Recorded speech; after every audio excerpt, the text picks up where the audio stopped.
جی السلام علیکم ناظرین، بریکنگ نیوز ود اون شرازی کی ایک اور اہم ایپیسوڈ کے ساتھ میں آپ کا ہوسٹ سید اون شرازی حاضر خدمت۔ ناظرین، آج ہم دو تین اہم ایشوز پہ بات کرنے جا رہے ہیں۔ بڑی گرما گرمی ہے وفاقی دارالحکومت اسلام آباد میں، اور خاص کر کے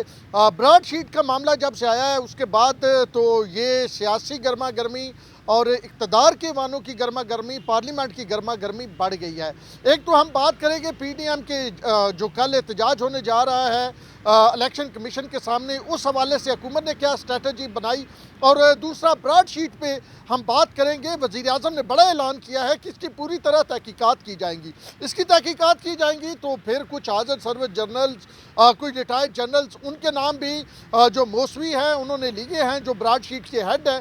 تو وہ معاملہ کس طرف جائے گا، اصل معاملہ پہنچا ہوا کہاں تک ہے، اور آج شہزاد اکبر اتنی وضاحتیں کیوں دے رہے ہیں سینٹ آف پاکستان میں، اس پہ بات کریں گے۔ اور پھر اس کے بعد 154 اراکین پارلیمنٹ کی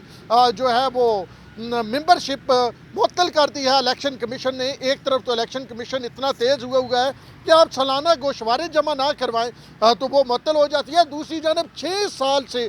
زیادہ عرصہ ہو گیا پاکستان تحریک انصاف کا فارن فنڈنگ کا کیس ہے، 70 سے زیادہ پیشیاں ہو چکی ہیں، لیکن اس کا رزلٹ ابھی تک نہیں آیا۔ ان میں وزراء بھی ہیں جن کے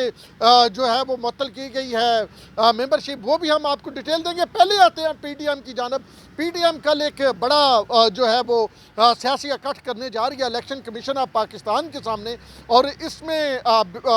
مولانا فضل الرحمان اور مریم نواز شرکت کریں گے۔ بلاول بھٹو کے حوالے سے ہمارے ذرائع بتا رہے ہیں کہ وہ شرکت نہیں کریں گے۔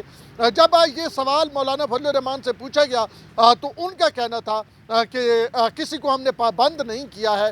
کہ وہ آئے۔ پی ڈی ایم آگے کیا کرنے جا رہی ہے، اس سے پہلے شیخ رشید احمد کی طرف آتے ہیں۔ انہوں نے جو پریس کانفرنس کی ہے اس میں انہوں نے کچھ دھمکیاں بھی دی ہیں اور کچھ مشورے بھی دیے ہیں۔ مولانا فضل الرحمان کو انہوں نے کہا ہے کہ جناب ان سیاسی جماعتوں نے پیچھے ہٹ جانا ہے اور آپ نے اکیلے رہ جانا ہے، اور پھر آپ کو حلوہ میں نہیں کھلانا ہے، کشمش والا حلوہ ہوگا، یہ شیخ رشید احمد کا کہنا تھا۔ اب شیخ رشید احمد اس سے مراد کیا میسجنگ کر رہے ہیں کہ ہم آپ کو گرفتار کر لیں گے، اور کیونکہ وہ وزیر داخلہ ہے، اور اگر وہ گرفتار ہوتے ہیں تو انڈائریکٹلی تو یہی ہے کہ وزیر داخلہ کی ان کے ہی انڈر ہوں گے مولانا فضل الرحمان، اور ان کے احکامات ہوں گے ان کو کس طرح ٹریٹ کرنا ہے۔ خیر، شیخ رشید نے ایک اور بڑی اہم بات کی ہے۔ شیخ رشید احمد کا کہنا تھا کہ جی اسلام آباد میں 591 مدرسے ہیں، جن میں تقریباً 68 یعنی 100 سے کم مدرسے جو ہیں وہ رجسٹرڈ ہیں۔ تو اگر کل مدرسے کے طالب علم آتے ہیں اور مدرسے کے لوگوں کو لایا جاتا ہے احتجاج میں، تو پھر قانون اپنا راستہ بنائے گا، پھر ہم ان کے خلاف ایکشن لیں گے۔ اور مولانا جو شیخ رشید کا یہ بھی کہنا تھا، یہ ضروری نہیں کہ ایکشن کل ہی ہو، یہ ایکشن 2 3 4 دن بعد بھی ہو سکتا ہے۔ تو اس کے ساتھ ساتھ انہوں نے وفاق المدارس کو بھی کہا کہ آپ جی علم کا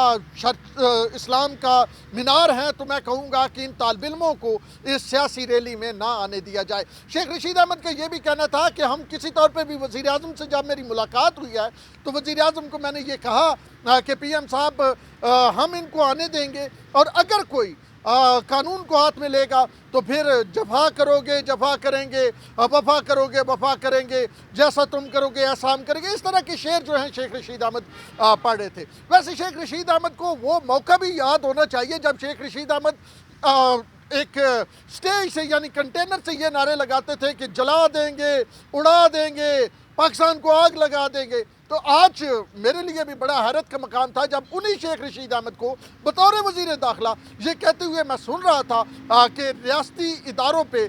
جو ہے وہ کوئی حملہ نہ کرے، ریاستی ادارہ ہے، آئینی ادارہ ہے جو الیکشن کمیشن آف پاکستان، اس کے سامنے پی ایم آفس ہے، تو کوئی اگر کسی نے ان اداروں کو نقصان یعنی بلڈنگ کو نقصان پہنچانے کی کوشش کی تو پھر ہم دیکھیں گے۔ اور شاید شیخ رشید احمد وہ موقع بھول گئے، اور وہ کہہ رہے تھے ریڈ زون میں احتجاج کی اجازت نہیں ہوتی، نہ ہم نے سے انہوں نے اجازت مانگی اور نہ ہم نے دی، لیکن ہم ان کے لیے کوئی کنٹینر نہیں رکھیں گے۔ شیخ رشید احمد شاید وہ موقع بھول گئے جب جناب عالی پی ٹی وی پہ حملہ کیا گیا تھا، وہ بھی ریڈ زون میں تھا، جب یہ ایک شلواریں ٹانگی گئی تھی پارلیمنٹ کے سامنے، یقینی طور پہ وہ بھی ریڈ زون میں تھی۔ بہرحال شیخ رشید احمد نے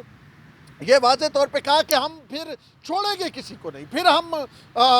وہ جسے کہتے ہیں نا کہ سخت ایکشن لیں گے۔ تو اس سے یہ نظر آ رہا ہے کہ کسی حد تک حکومت نے اپوزیشن کے ساتھ آئینی ہاتھوں سے نپٹنے کا فیصلہ کیا ہے، اور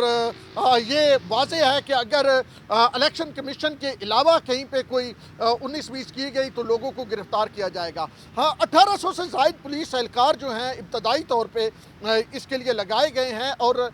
یہ جو لوگ اسلام آباد میں رہتے ہیں ان کو تو پتہ ہوگا، اور دیگر لوگوں کے لیے یہ کشمیر ہائی وے ہے جس کو ابھی سری نگر ہائی وے کا نام دیا گیا ہے، وہاں سے سرینا چوک اکٹ ہوگا اور وہاں سے لوگ آگے جائیں گے، اور جو ادھر ڈائریکٹلی آئیں گے وہ پارکنگ جی کنونشن سینٹر میں بنائی گئی ہے، وہ اس ذریعے سے آئیں گے۔ اب لوگ اچھی خاصی تعداد میں ہوں گے اور مڈ بھیڑ بھی ہوگی، تو اس کا مطلب ہے کہ کل اسلام آباد میں مطلب ایک سٹیج سجنے والا ہے کسی حد تک، اور شیخ رشید احمد کا یہ کہنا کہ ہم پوری طرح تیار ہے اور جواب دیں گے، اس سے یہ ظاہر ہو رہا ہے کہ حکومت پیچھے نہیں ہٹے گی، بلکہ حکومت اگر کوئی اس طرح کی بات ہوتی ہے تو اگریسو ہوگی۔ کوئی حکومت اس طرح نہیں کرے گی جیسے پی ٹی وی پہ حملہ ہوا تو خاموشی سے کھڑے ہو گئے، اور جب رینجر آئی تو خاموشی سے حکومت کھڑی ہو گئی تھی، اور جب رینجر آئی تو یہ لوگ خاموشی سے نکل بھی گئے اور مبارکیں بھی دی جاتی رہی فون پہ پی ٹی وی پہ حملے۔ یہ تو ہو گیا پہلا حصہ۔ شیخ رشید احمد کی پریس کانفرنس، کل کا احتجاج کس انداز میں کیا جائے گا،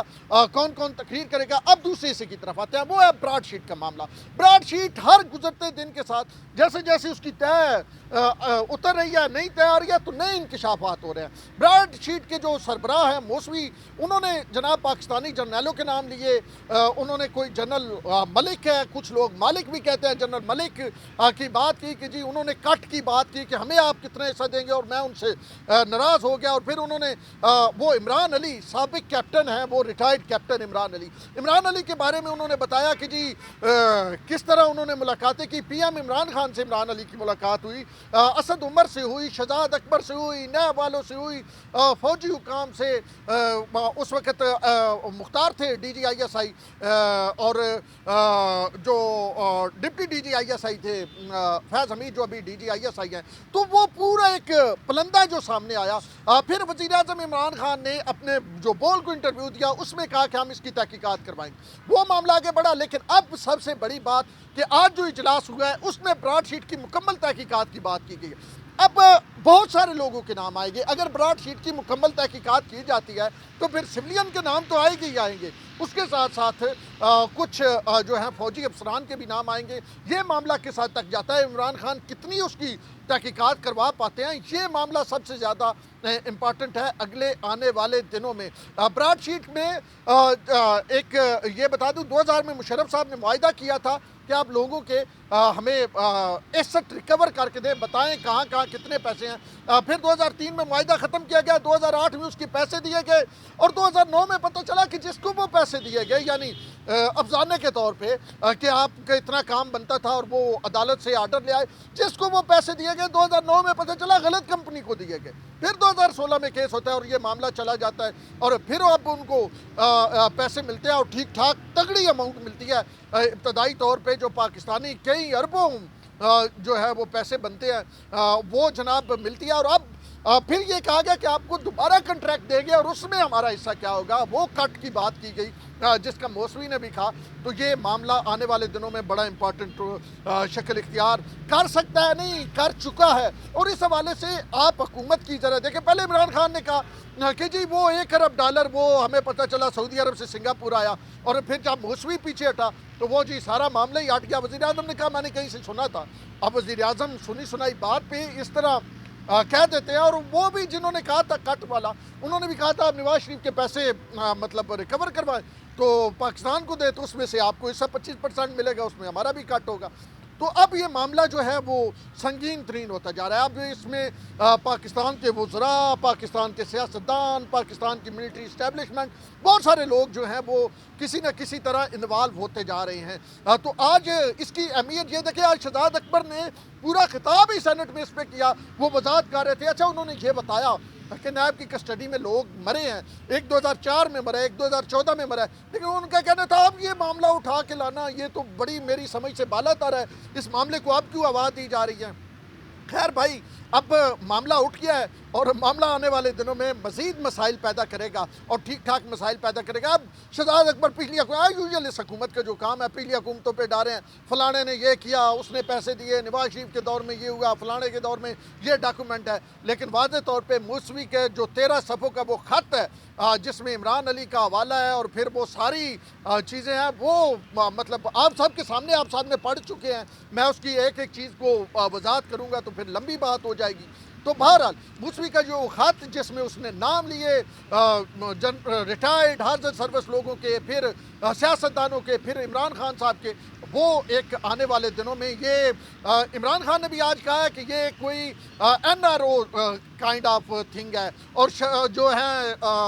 شیخ رشید احمد وہ کہہ رہے ہیں کہ یہ پناما لیکس 2 ہے۔ تو آپ دیکھتے ہیں اس کے ذات میں کون کون آتا ہے۔ بہرحال بڑے بندے ذات میں آنے والے ہیں، اس میں بھی ہم آپ کو ساتھ ساتھ بتاتے رہیں گے کہ براڈ شیٹ میں آگے کیا ہونے جا رہا ہے۔ اب تیسری خبر کی طرف آتے ہیں کہ 154 اراکین پارلیمنٹ ہے قومی اور صوبائی اسمبلی کے، جن میں وفاقی وزراء بھی شامل ہیں۔ الیکشن کمیشن نے اثاثے جمع نہ کروانے پہ ان کی جو ہے رکنیت کینسل کر دیا ہے۔ الیکشن کمیشن نے بار بار ان کو لیٹر لکھا کہ جناب عالی آپ اثاثے جمع کروا دیں، لیکن ان کی جانب سے جو ہیں وہ اثاثے جمع نہیں کروائے گئے۔ ان کی اگر میں آپ کو نام بتاؤں تو ان میں جناب وفاقی وزراء میں فواد چودھری ہیں، علی زیدی ہیں، خالد مقبول صدیقی ہیں، پھر عامر لیاقت حسین بھی ہیں، فہمیدہ مرزا بھی ہیں،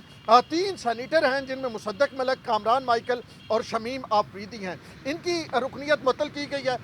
قومی اسمبلی کے 48، کے پی اسمبلی کے 26، بلوچستان اسمبلی کے 6 جو ہیں لوگ ان کی رکنیت معطل کی گئی ہے۔ اس کے بعد جناب یہ لوگ جب تک گوشوارے جمع نہیں کروائیں گے ان کی رکنیت بحال نہیں ہو سکتی۔ بہرحال الیکشن کمیشن جیسے میں پہلے کہہ رہا تھا بڑی تیزی سے اس پہ ایکشن لے رہا ہے، لیکن کیا فارنگ فنڈنگ کیس کے حوالے سے پی ٹی آئی جو خود مان گئی ہے، پی ٹی آئی نے مانا ہے کہ جناب عالی ہمارے ایجنٹ باہر سے پیسے لیتے رہے ہیں، اور آج فضل الرحمان نے یہ کہا ہے کہ در حقیقت یہ بہت بڑا سکینڈل ہے اور اس کا مرکزی ملزم جو ہے، مجرم جو ہے وہ عمران خان ہے۔ اب دیکھتے ہیں الیکشن کمیشن آف پاکستان اس میں کیا فیصلہ کرتا ہے، لیکن یہ ضرور ہے کہ پی ٹی آئی مشکل میں ہے۔ اس لیے مشکل میں ہے کیونکہ پی ٹی آئی نے یہ مان لیا ہے کہ ہم نے قانون سے ہٹ کے جو ہے وہ پیسے اکٹھے کیے ہیں، لیکن وہ جو قانون سے ہٹ کے اب پیسے اکٹھے کیے ہیں ہمارے نمائندوں نے کیے ہیں، ہمارے جو ہے وہ ایجنٹس نے کیے ہیں، اور ایجنٹس جو ہیں ان کا ہم جواب دہ نہیں ہیں، لیکن ایجنٹس جو ہیں جنہوں نے پیسے وہاں پہ لیے ہیں انہوں نے باقاعدہ پی ٹی آئی کا نام اور وزیر اعظم صاحب کے آرڈر کے بعد لیا ہے۔ تو یہ معاملہ ہے، دیکھتے ہیں کس طرف جاتا ہے۔ کل اہم جو ہے احتجاج ہے، احتجاج کے بعد کی بھی صورتحال ہم آپ کے سامنے لائیں گے اور براڈ شیٹ میں کیا ہوگا وہ بھی بتائیں گے۔ اب تک کے لیے اتنا ہی۔ اپنے ہوسٹ سید اون شرازی کو دیجیے اجازت، اللہ نے کے بعد۔